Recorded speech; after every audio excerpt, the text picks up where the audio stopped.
Selon l'agronome ardéchois Olivier de Serres, c'est au XVIe siècle que la pomme de terre est introduite de Suisse vers le Dauphiné. Longtemps considérée comme une plante dangereuse réservée à la médecine, elle a dû traverser les océans et franchir les montagnes avant de devenir la reine du gratin dauphinois, l'un des plats incontournables de l'Oisans. La pomme de terre, de son doux nom latin Solanum tuberosum, est originaire de la cordillère des Andes.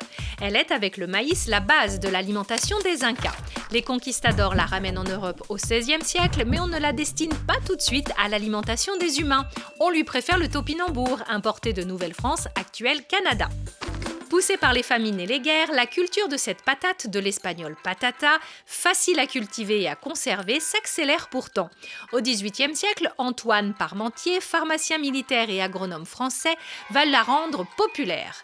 Quand décide-t-on qu'elle sera parfaite en gratin ? Eh bien, pas de date officielle, mais la légende veut que la recette soit mentionnée sur un menu donné à Grenoble juste avant la Révolution française.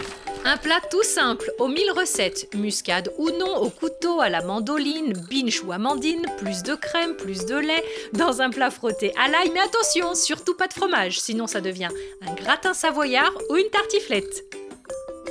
Pour l'alléger un peu, vous pouvez associer la carotte ou le fenouil à la recette originelle du gratin dauphinois. Mais franchement, difficile de se passer de la crème. Faisant partie du top 10 des plats préférés des Français, ce plat du pauvre du Dauphiné est devenu un emblème de la cuisine française.